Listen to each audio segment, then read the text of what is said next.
Inicio con la palabra de Dios, Santiago 4:6. Él nos da la mayor ayuda con su gracia. Dice la Escritura, Dios se opone a los orgullosos y da gracia a los humildes.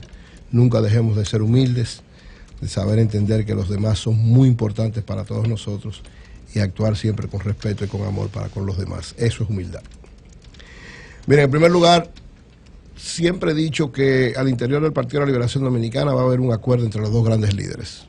Son dos líderes con sentido de la historia, saben lo que conviene a la institución que le da protección a ellos y al país. Y por encima han actuado siempre poniendo sus intereses por debajo de los intereses tanto de su organización como del país. Y no creo que ahora sea la excepción. Las últimas intervenciones de los dos sectores muestran que por lo menos se está trabajando en un acuerdo. Fundamentalmente para las candidaturas, pero si se logra ahí es evidente que va a haber un acuerdo también para lo demás. El sector del leonelismo continúa con su intención de modificar la Constitución y el sector del leonelismo tratando de que eso no se dé, pero independientemente de eso, que son también dos posiciones que cada una tiene su propia realidad, están caminando en sentido de unidad. Incluso el discurso de los dos sectores en los últimos tiempos ha sido de que habrá unidad, de que independientemente de lo que pase va a haber unidad, y yo también confío, yo creo que sí, que por encima el sentido de la historia se va a imponer en ellos dos, tanto en Leonel como Danilo y en el grupo de seguidores de ambos lados, y esa entidad va a seguir transitando el sendero que ha transitado hasta ahora, de independientemente de las diferencias. En una familia hay problemas, uno tiene problemas con sus hermanos, pero eso no quiere decir que deja de ser de la familia, y que tanto Leonel como Danilo van a entender esto y sus seguidores de igual manera. Esto no quiere decir que no van a haber problemas, van a haber muchas dificultades, ciertamente escoger tantas candidaturas y entre ellas la candidatura presidencial es un proceso largo, complejo, difícil, complicado, con muchísimas situaciones, pero evidentemente si hay una actitud de resolverlo, siempre se encuentran soluciones a cada una de esas situaciones. O sea que al parecer se está transitando ese sendero y ojalá que se concretice en todos los órdenes. La actividad de hoy que el PLD va a realizar es una actividad, digamos, protocolaria formal, ahí no creo que pase nada, porque simple y sencillamente hay una propuesta que va a ser aprobada como una forma de ajustar los estatutos a la nueva realidad de la ley de partidos.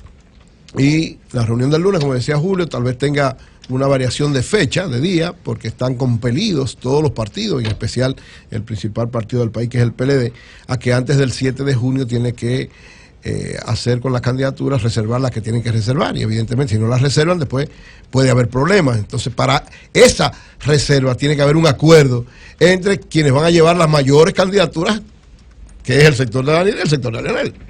Entonces, entre ellos dos tiene que haber un acuerdo para esto, y ese puede ser el punto de partida para el subsiguiente acuerdo en torno a las otras cosas que vienen. Ojalá que siga así. Por otro lado, miren, yo particularmente creo que el ministro Antonio Peña Mirabal fue sorprendido en su buena fe con esto de la ordenanza.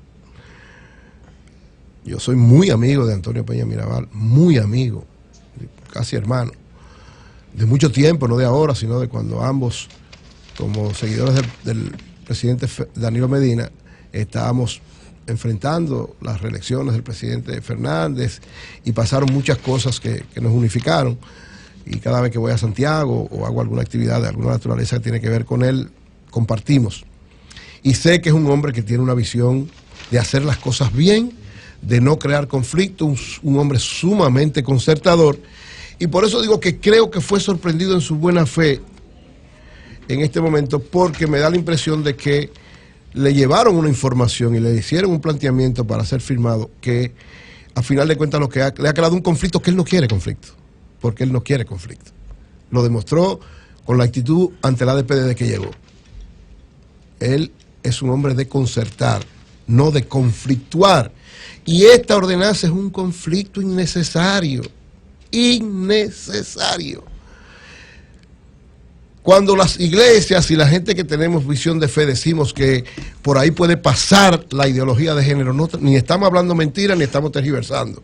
Estamos partiendo de un precedente nefasto que ya pasó, con algo parecido con educación. Si nosotros lo estamos inventando, o sea, nosotros no decimos que en la ordenanza esté la ideología de género, aunque hay elementos de ideología de género. Es más lejos. Cuando se dio la rueda de prensa, yo no sé si fue que se le chispoteó, pero a uno de los que dijo en la rueda de prensa, dijo, nosotros queremos que la educación tenga ideología de género. Tal vez fue un error, es posible también. Pero en el fondo, yo reitero, esa ordenanza, que lógicamente el espíritu que tiene es de que haya una educación de igualdad, que todos estamos de acuerdo, con que haya igualdad en las escuelas, entre los sexos y entre de ellos de manera individual, o sea, que se respeten a las mujeres, pero que también se respeten a los estudiantes, a los hombres, que haya una política de igualdad y de paz en las escuelas. En eso todos estamos de acuerdo. Ahora, al mandar a preparar una política de género a gente que lo que cree en ideología de género, usted está creando un problema. Y es nuestras preocupaciones. ¿Qué es lo que ha planteado la comunidad cristiana, tanto católica como evangélica? Que fruto de un engaño que nos hicieron hace un tiempecito, porque fue un engaño lo de Hablemos, ¿sí? Posterior tuvimos que enfrentar eso y sacarlo. Entonces, para que no pase eso, ¿qué es lo más conveniente? Incluso para el gobierno, ¿qué es lo más necesario? Si en el aspecto educativo estamos compartiendo eso, porque yo respeto al que cree que, bueno, desde la fe no se puede enseñar, yo creo que de la fe que mejor se enseña. Yo tengo mi posición sobre eso. Pero la realidad es que el sistema educativo dominicano, la mitad o más de la mitad, lo decía aquí Andrés Navarro, la mitad o más de la mitad del sistema educativo dominicano está regido por posiciones, por gente que tiene básicamente posiciones de fe, aunque usa todos los mecanismos que establece educación como norma, porque está normado por el Ministerio de Educación. Es decir, aquí hay más de 4.000 colegios evangélicos y católicos, aquí hay varios politécnicos, lo decía Andrés Navarro aquí, varios politécnicos, yo creo que la mayoría de los politécnicos están dirigidos por gente de fe, que lógicamente se rige. Y dicen que a la mujer la sacan de la costilla. Sí, pero es otra discusión, Estoy hablando de la educación. ¿Y no eso no es educación? No, porque educación es otra cosa. En educación tú das orientaciones. No, porque educación es una cosa. Estamos hablando de... No, porque tú sabes muy bien que la clase de biología eso no es lo que dan. O sea, en la clase de biología eso no es lo que dan, independientemente de que sea católica. No es eso. Ahora, ya es porque ya eso es un tema de la iglesia. En las escuelas que son cristianas, evangélicas y católicas dan ciencia, química, biología, física, dan todo. Ahora les dan fe. O sea, Marielena... Pero déjame decirte, tú dices cosas con las que yo no estoy de acuerdo. Sin embargo, yo entiendo que tu punto de vista es importante. No, pero ya eso no es de que yo ni Eury. Yo te pregunto una pregunta. ¿Ustedes conocen, ustedes tres que están aquí en este panel, ustedes conocen algún pensum de alguna escuela en República Dominicana que tanto el sector público como privado está dominado por las iglesias, ya sean cristianas o católicas? ¿Ustedes conocen algún pensum educativo que incluya a Lucy Australopithecus afarensis? No, pero te voy a decir. ¿Ustedes la conocen? Entonces ustedes creen que nosotros estamos educando a la gente. Mira, nosotros la estamos haciendo más bruta. Sin embargo, yo no coincido contigo con lo de la Iglesia Católica. No me gusta usar ejemplos personales, pero yo vengo de la formación de un colegio católico, el Inmaculado Corazón de María. ¿Te enseñaron lo que era Lucy? Por monjas. Óyeme, ahí se daba religión en la clase de religión, pero el contenido académico excelente. Pero te enseñaron lo que era Lucy. Pero déjame terminar. No, porque yo te hice una pregunta. La formación integral, excelente. Que si me hablaron de Lucy, no. ¿Por qué no le tienen miedo a eso? Pero entiendo que el rol que juegan líderes religiosos al frente de la educación es positivo desde ese punto de vista. Yo particularmente creo... Desde el punto de vista de que... Pero espérate, José. Contenidos académicos y formación integral. Te decían lo que es una bruja, te decían lo que es una hoguera. Y creo en la libertad, que cada padre decida. Yo quiero tener a mi hijo en un colegio católico, en un colegio evangélico, laico, lo que desee. Yo voy más lejos. Yo digo que la mejor educación que se da en este país es la que está dirigida por gente que tiene fe. La mejor, la más efectiva porque es la más completa. No, ya tú lo estás manipulando ahí. Pero José, yo te oí y te escuché y te respeté lo que tú dijiste. Entonces permíteme. Yo digo... El que a un profesional que nada más le enseñan matemática, física y biología, no lo están formando, lo están deformando. Esa es mi posición y la defiendo donde quiera. ¿Por qué? Porque la vida es mucho más que la ciencia. Entonces hay que formar un individuo completo, global, con todo. Y entonces que él decida por dónde caminar, por dónde dirigirse. Si los que tenemos fe, los científicos que tienen fe, para mí son mucho más completos que cualquier otro. Pero lógicamente respeto al que diga que no. Y perfecto. ¿Por qué? Porque nosotros le damos en este caso, a nuestros estudiantes, no solamente el que aprendan a sumar o restar. Porque ustedes tienen estudiantes también. Claro, la mitad de la educación dominicana, la mitad de la educación dominicana está dirigida por la fe, la mitad, o cuidados y más. Entonces, fruto de eso. A salir de la pobreza. Pero fruto de eso, pero bueno, ese es tu criterio. Yo creo que al revés, yo creo que hemos salido más de la pobreza por eso. Pues si lo hubiéramos llevado nosotros no vamos a ningún lado. Entonces, cada quien tiene su visión. Y por eso yo digo, fue sorprendido en su buena fe el ministro ahora. Porque ¿qué hizo el ministro? Que actuó contrario al sentido democrático. O sea, esa ordenanza es antidemocrática. No por el problema de que impone la política de género o la ideología de género. No. No estamos diciendo que la impone, porque es verdad que llama a discutirla y la vamos a discutir. Y la vamos a derrotar, como lo hemos derrotado casi en todos los sitios. Derrotamos la política de aborto en el Congreso, derrotamos en el Código, y lo vamos a derrotar donde quiera, porque el sentido global de la sociedad es muy diferente al sentido de esa minoría que tiene todo el derecho de implementar su ideología de género, pero que le hace daño a la educación con eso. Entonces, ¿por qué yo digo, ministro, usted parece que firmó esto con el sentido de desarrollar una discusión sobre esa política, pero el mandato que hace lo hace de manera incorrecta, porque lo hace sesgado, prejuiciado y antidemocrático? Eso es lo que hay que corregir. Y yo confío, como fue sorprendido en su buena fe, yo confío en el ministro Antonio Peña Mirabal, que cuando él vea de verdad, cuando él se dé cuenta que las 4 instituciones que puso a definir estas políticas son defensoras a ultranza de la ideología de género, no de una política de género ni una política de igualdad con los estudiantes, sino de la ideología de género, las 4 que la conforman. Que históricamente, con esas 4 personas hemos estado discutiendo de manera permanente los otros aspectos de ideología de género. Discutimos lo de Hablemos, discutimos lo del aborto, ellas en esa posición y nosotros en esta. Entonces, si en todas las otras discusiones hemos estado en comisiones juntos, porque al Congreso fuimos juntos a debatirlo, cuando Hablemos nos llamó el ministro junto a todos, ¿por qué ahora excluir al sector que tiene la mitad del sector educativo dirigiéndolo, pero además que tiene una posición que entiende que es más abarcadora? Porque eso es, lo que él me dijo, ¿verdad? Que era algo muy técnico y que esos sectores serán quitados en la etapa, porque luego se va a conocer por el Consejo Nacional de Educación. Oye, si antes hubiese sido así, la aceptamos. Pero cada vez que se forma para cualquier política educativa en el Ministerio de Educación, cuando se buscan técnicos, no se buscan nada más técnicos de un solo lado, se buscan técnicos de todos los lados. Sobre todo porque ese departamento sabe muy bien que hay visiones diferentes sobre eso. Pero entonces, la iglesia no tiene especialidad en equidad de género. No tiene más que especialidad. Tiene especialidad en desigualdad de género, en discriminación contra la mujer, en apartar a la mujer, en no permitirle. Pero Marielena, esa es la especialidad de la iglesia, es al revés. Sobre todo de la católica. Pero escúchame, esa política, lo que dice en la Ley General de Educación, no es equidad de género, dice una política de igualdad para todos. Ustedes le ponen la etiqueta de igualdad de género, para nosotros es igualdad para todos. Exacto, pero ¿y tú crees? Oye, ¿la iglesia católica aplica eso? Oye, las iglesias, los cristianos somos los más igualitarios, más que cualquiera. Más que cualquiera. Primero, todos somos iguales ante Dios. Una cosa es que la iglesia tenga algunos elementos. Y en la jerarquía de la iglesia, las mujeres pueden aspirar a igualdad. Pero no estamos hablando de jerarquía. No estamos hablando de jerarquía, estamos hablando de igualdad de derechos. No estamos hablando de jerarquía. Tiene una mujer en la iglesia católica el derecho, igual que un hombre, de aspirar a ser sacerdote. Pero ella es la evangélica, ¿por qué tú me dices la católica? Para ser cardenal, para ser papa. ¿Tiene derecho? Perdón, ¿tú estarías de acuerdo que pusieran a las evangélicas?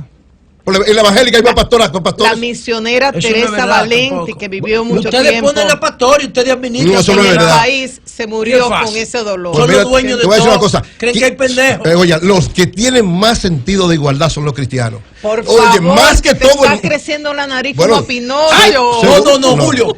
Julio, no. Pero es verdad. Eso no es verdad. Nunca yo te he dicho eso. Yo respeto tu criterio. Eso no es verdad. Bueno, pero yo te lo demuestro. Sencillo. Nadie tiene más sentido de igualdad que los cristianos. Nadie. ¿Cómo fue? Por de igualdad de oportunidades. ¿Dónde? Son iguales. ¿Dónde? No, señores. Oye, a nivel, que las iglesias son especialistas en igualdad. ¿Dónde? Le pregunté por la iglesia católica. ¿Tú conoces alguna mujer que haya podido aspirar a ser cardenal? Ni aspirar, oye bien, ni aspirar. Arzobispa. Dame mi derecho a aspirar a ese sacrificio y no te lo dan. Te discriminan por el hecho de ser mujer. Es mi comentario. No te discriminan porque te discriminan por ser mujer. Lo que pasa es que ustedes están prejuiciadas. Esos son creencias. Ustedes están extraordinarios. Ustedes están prejuiciadas. Yo le digo, ese criterio contra la Iglesia Católica, perfecto, usted lo puede tener. Ahora, en la Iglesia Evangélica hay muchísimas pastoras. No, perdón, no, yo no sé cuya pareja siempre es pastora. No, otra pastora. Al contrario, ella quiere que sea otra pastora. La pareja quiere que sea otra pastora. No, tú entiendes en qué sentido lo digo. Y Oli no manipula. Por eso es que yo digo que esa ordenanza está prejuiciada por ese criterio. Ese mismo criterio que tienen ustedes dos, el mismo que tienen las 4 que están en esa política. Entonces, si tú vas a desarrollar una política con gente que nada más tiene esa visión, estás sesgado. Eso es ser antidemocrático. Y poner en esa política gente que no cree en la igualdad ni la practica, nadie puede enseñar lo que no conoce, lo que no vive, lo que no estudió, lo que no analizó. No, es según el prejuicio tuyo. Yo te reitero y lo demostramos en la práctica, porque no es lo que tú digas, no es lo que tú escribas. El asunto quienes más solidarios somos en términos de igualdad somos los cristianos, más que cualquiera. La mayor confusión en todo este debate lo produce que lo que está en debate no es la igualdad a la que nadie se opone. No es la igualdad. Es la ideología de género. Lo que está en debate es lo siguiente. Resulta que cuando se va a determinar el sexo, ¿no? Ahora que hay mecanismos sociales para adivinar si es niño, vamos a tener una niña. Ahora resulta que si los que vamos a tener una niña nos preparamos en principio, porque esa niña no decide, para educarla como mujer, estamos cometiendo un grave error. ¿Por qué? Porque el hecho de que ella haya nacido femenina, eso es lo que quiere decir. Claro, eso es lo que quiere decir. El hecho de que ella, cromosoma X. El hecho que ella haya nacido femenina, ahora supuestamente, no quiere decir que su desarrollo vaya a ser el de una hembra. Tiene que ser así. Entonces, por favor, vamos a escuchar a Julio. Nació masculino, el sexo es masculino y femenino, nació masculino. Bueno, resulta que el padre comete un error si lo educa como un varoncito, porque si yo lo educo como un varoncito, yo estoy educando a un criminal. Sí. Yo estoy educando a una gente que va a ser un abusador. No, pero eso es lo que dice. Entonces, pero ¿quiénes dicen eso? Pero eso es lo que plantea, cuando porque el problema es el siguiente.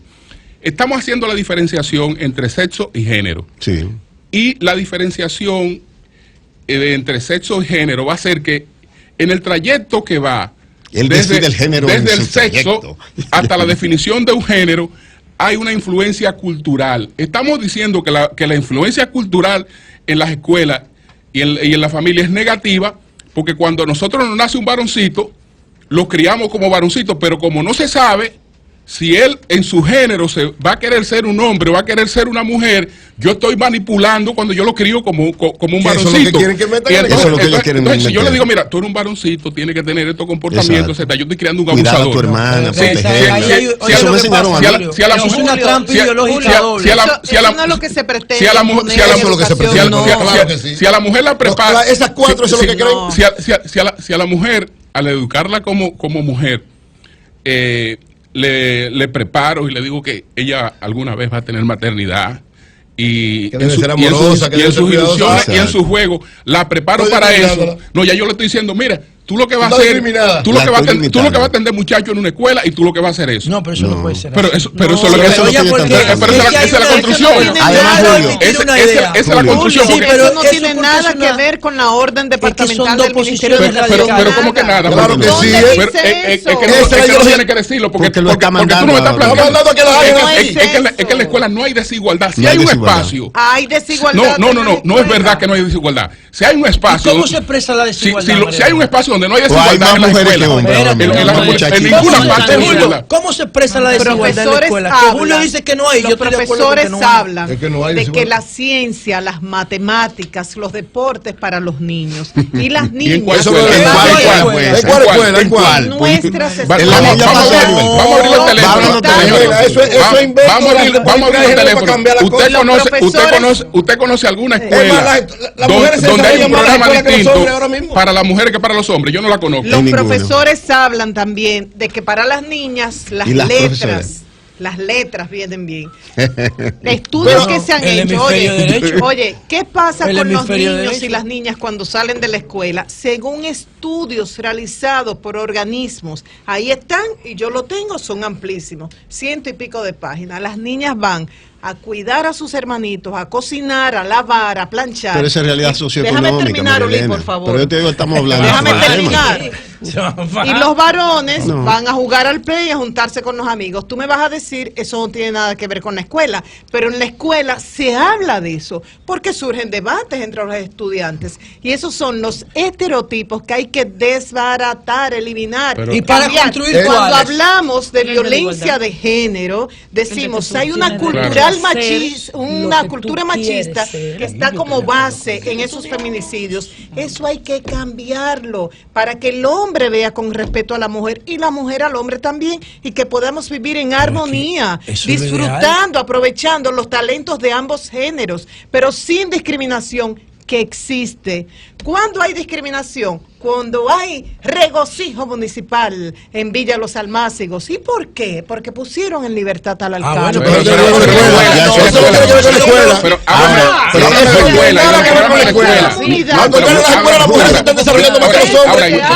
Yo te pregunto, ¿conoces alguna escuela donde se desarrolla un programa distinto? Porque yo creo que en la escuela, si tú te sacas un 90, no es porque tú seas hombre o mujer.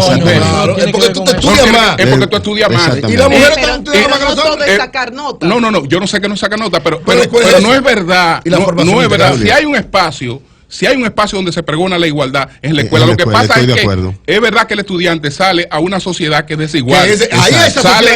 Violenta, conflictiva. Sale una sociedad de un barrio que es machista, donde la violencia es la que traza la pauta. Julio. Pero el único espacio de que dispone realmente de igualdad y democrático es la escuela. La escuela refleja lo que es la sociedad. La escuela no es una burbuja perfecta. Julio. Tenemos discriminación en la sociedad, pero en la escuela todo perfecto. No, nadie ha dicho que perfecto. Pero yo de la última escuela es así.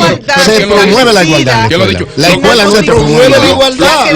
Lo que pasa es que en la distribución del trabajo en la casa se nos pretende avergonzar y jugar como retrógrada. Si yo a un varoncito lo crío como varoncito, exacto, y si a una hembra la cría como hembrita. Ahora, si pero ella quiere, pero claro, usted lo que me está diciendo que ella nació femenina, pero que yo tengo que dejar que en su construcción cultural ella escoja su género. Pero ¿quién ella lo va a escoger cuando ella le dé la gana, lo va a escoger. Pero mientras tanto, la ideología de género tiene que haber una orientación. Claro que sí. Julio, también sobre el hogar, perdóname, a nivel en el campo, oye lo que dice, yo de niño, ¿qué me tocaba hacer? Por ejemplo, mis hermanas, tarea del hogar, y a mí tarea del campo. Exacto. Entonces depende de qué tú tienes que hacer. Mientras la niña friega, pero perdóname. ¿Por qué tu hermana no podía, si ella lo decidía, hacer las tareas del campo y tú las del hogar? Perdóname, ¿por qué no? Discúlpame. ¿Por qué no? ¿Por qué no? El tema es esto no es. No, pero discúlpame. Esto no es. Y termino la idea. Es que nadie. Pero ahora mismo forma. Pero déjame. Pero vea qué es lo que pasa. Mira qué es lo que pasa. Déjame concluir en esto. No significa que yo me iba a jugar. Es decir, hay un niño, perdóname, hay un niño que sale de gente pobre, que sale a vender dulce en la calle, mientras la niña friega la comida y él busca el dinero para la. Pero escúchame, lo que te estoy diciendo es decir, la pobreza lleva a la familia a un esquema de distribución social del trabajo de que una parte no es discriminatoria. La niña puede ser violada en la calle.